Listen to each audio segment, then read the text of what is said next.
What's up, RV sales pros? Welcome back. In this episode, we're going to be quick. We're going to talk about the foot in the door technique. This is a little different from the foot in the mouth technique. I've done that one I've put my foot in my mouth. a It few doesn't times. taste good. Yikes. On this, though, the foot in the door, there was some research done where researchers would go out and they would ask people if they could put a billboard in their yard, huge sign in their yard, and people said no, that's too much. So they came back around and they asked if they could put a sticker in the window.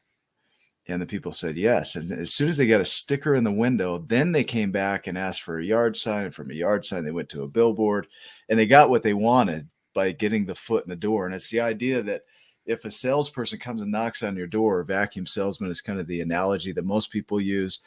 And you're going to close the door and they put their foot in the door. It kind of gets them in a little bit. It's kind of creepy. Don't do that. But that foot in the door, that small ask is enough to get you to open up to a bigger ask.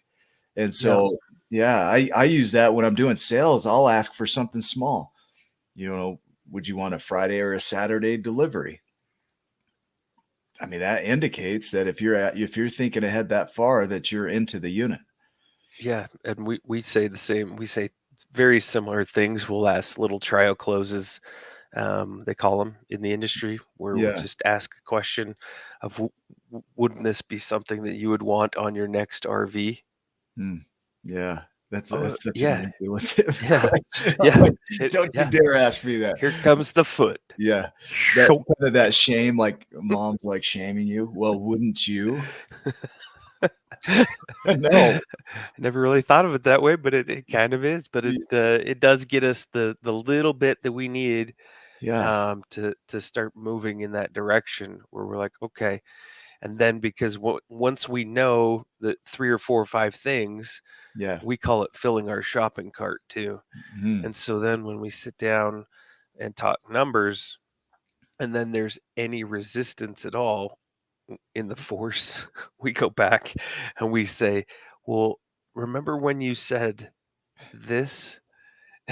Or didn't you say that you wanted this isn't this the perfect unit, the one that you said that you wanted? This is like grinding on my nerves. Like, yes. Yep. And then we go right back to the opposite salesman. Yeah, we had another video about this just a little bit ago about the say no as the buyer. It's okay to say no, but we actually really want you to say no. And so we'll find out, because then it helps us to find out what the problem is. Is it price? Is it pavement? Is it the unit? Is it us? Is it, what is it? Is it the term length of the loan? How can we, it tells us where to go. That's the biggest thing we're trying to create here, whether you're private selling or selling at a dealership, is you're trying to get that entry into the sell, and then from there kind of coming to an agreement. It's you're balancing out, what works until you come to an agreement. People aren't going to tell anybody anything anymore, but look, I actually think it's okay to tell a salesperson what you're really looking for, even though it's just the knowing. It's like G.I. Joe used to say, knowing is half the battle. So if you know why they're doing that, it's okay. If you don't know, then you're gay. Hold on, just seat your pants, because you might get taken. Right. So if you do know, it's okay it's almost okay to let them have a foot in the door, because as an RV sales pro, what's going on. In fact, research says that when you know the persuasion attempt, it loses its power over you.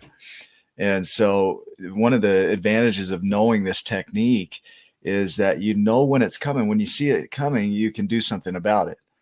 But also for you can use it in your negotiating, that if you take a small ask, you can move that into a bigger ask. I think of the guy with the paperclip, that moved into a house. He upgraded and upgraded and upgraded into a house from a paperclip. And it was on the news years ago. It was incredible. So he trades like a paperclip for a stapler, and the stapler for this. It keeps going up and up and up. All the way up in value. Yep. Ended up with a house. And so that's the idea. That is powerful. Yeah.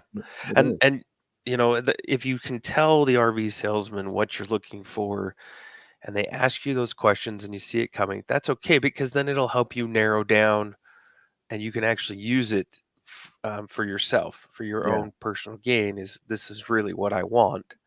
Yeah, And actually. but Yeah. then Yeah. you don't have to say yes right out of the gate. You go back to the no, like we talked about. Right. So then see what you can do from that point. Perfect. We're arming you with good stuff. So Arms and legs and feet. arms and legs. So keep watching and make sure you subscribe. Somewhere around here is a subscribe button. Hit that and get our notification bell going so that when you see us go live, you get these videos, because we're going to keep doing them for Yeah. quite a while. Listen to an anonymous sales pro so that you can be a Yeah, sales pro. it's perfect. Thanks for watching. We'll see you in the next video.